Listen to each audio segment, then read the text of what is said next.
अस्सलाम वालेकुम। सियाणे कहंदे भी कुत्ते खाण जलेबियां ते भुखे मरन हलवाई। हालात चाहे इदां ही आ, पर फिर भी मैं तुहानूं कहूँगा भी तकड़े रहो, हिम्मत ना हारिओ। भी आपदे मुल्क नूं माड़ा ना बोलदा चाहे कोई भी नहीं माड़ा, पर आपां गल दी गल करदे आं भी अपने धी पुत्त को बह के कोई सख्त गल ना करिया करो भी उन्हां दे दिल चों मुल्क दी कदर ना घट जे। सियाणिਆਂ को सुणदे आं भी भले वक्तां दे विच ਜਿਹੜੀ ਸਜ਼ਾਏ ਮੌਤ ਤੋਂ ਵੱਡੀ ਸਜ਼ਾ ਸੀ ਵੀ ਉਹ ਮੁਲਕ ਬਦਲ ਕਰ ਦਿੰਦੇ ਸੀ। ਬੰਦਾ ਦੇਸ਼ 'ਚ ਨਾ ਹੋਵੇ ਤਾਂ ਪਰਦੇਸੀ। ਫਿਰ ਮੁਲਕ ਦੀ ਕਦਰ ਪੁੱਛਣੀ ਆ ਤਾਂ ਫਲਸਤੀਨ ਵਾਲਿਆਂ ਨੂੰ ਪੁੱਛ।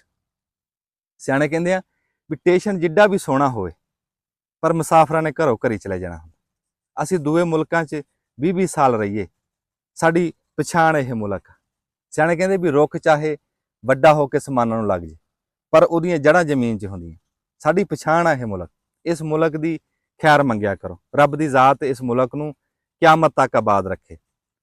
ਚਲੋ ਜਿੱਦਾਂ ਵੀ ਆ, ਇਹਦੇ ਪਾਸਪੋਰਟ ਤੇ ਇੰਨਾ ਕੁ ਨੂਰ ਤਾਂ ਹੈ ਵੀ ਦੂਏ ਮੁਲਕ 'ਚ ਚੱਲ ਜਾਂਦੇ ਆ ਰੋਜੀ ਦੇ ਵਸੀਲੇ ਵਾਸਤੇ ਜਾਂ ਕਿੱਦਾਂ। ਕਦੀ ਅੱਲਾ ਨੇ ਚਾਹਿਆ ਸਾਡੇ ਮੁਲਕ ਤੇ ਵੀ ਨੂਰ ਆਈ ਜਾਊ। ਉਹ ਜਿੱਦਾਂ ਕੋਈ ਕੁੜੀ ਸੀ ਤੇ ਉਹਦਾ ਮੂੰਹ ਬਹੁਤ ਚਿੱਟਾ ਸੀ। ਉਹਦੀ ਫੁੱਫੀ ਕਹਿਣ ਲੱਗੀ ਵੀ ਧੀਏ ਕਿਹੜੀ ਕਰੀਮ ਲਾਨੀ? ਤੇ ਉਹ ਕਹਿੰਦੀ ਹੈ ਕਿ ਕਰੀਮ ਕੋਈ ਨਹੀਂ ਫੁੱਫੀ, ਆਖੇ 5 ਟਾਈਮ ਫਰਜ਼ ਨਮਾਜ਼ ਪੜ੍ਹਦੀ ਆ ਤੇ ਉਹਦਾ ਨੂਰ।